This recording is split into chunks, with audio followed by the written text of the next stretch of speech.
বন্ধুরা, আমি আজকে আপনাদেরকে দেখাবো একটি ছোট্ট সরু খালে কিভাবে মাছ শিকার করা হয়। বন্ধুরা, এখানে একটি জেলে কত যত্ন সহকারে দেখুন না মাছ শিকার করছে। এখানে কিন্তু অনেক মাছও রয়েছে, দেখা যাচ্ছে, আপনারা দেখতেই পাচ্ছেন যে কতটা ফালাফালি এবং লাফালাফি করছে সেই মাছগুলো। বন্ধুরা, মাছ শিকার করতে কার না ভালো লাগে, আর সেটা যদি হয় বিলের ধারে একটি খালের ভিতরে, তাহলে তো কোনো কথাই নেই। আবার সেটা যদি হয় এক টুকরো চিরসবুজে ঘেরা ফসলি ক্ষেতের মাঝখানে। বন্ধুরা, এই খালটি দেখতে সরু মনে হলেও এখানে কিন্তু বিভিন্ন প্রজাতির অনেক মাছ পাওয়া যায়।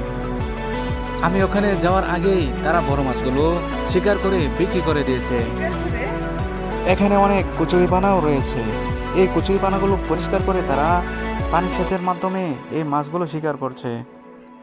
বন্ধুরা, এই মাছ শিকার করে তাদের দুটি লাভই প্রস্ফুটিত হচ্ছে। একটি হলো এ পানি উত্তোলন করে তাদের ফসলি খেতে ব্যবহার করছে, আরেকটি হচ্ছে পানি শুকিয়ে যাওয়ার পরে তাদের মাছ শিকার করে নিচ্ছে। বন্ধুরা, এমন একটি সবুজ প্রাকৃতিক পরিবেশে মাছ শিকার কিন্তু আমার কাছে দারুণ মনে হচ্ছে। বন্ধুরা, এই খালের উপরে একটি কালারফুল সুন্দর ব্রিজও রয়েছে। এই ব্রিজটির কাজ কিভাবে সম্পন্ন করা হয়েছিল তা কিন্তু আমি পূর্বের ভিডিওতেই দেখিয়েছিলাম।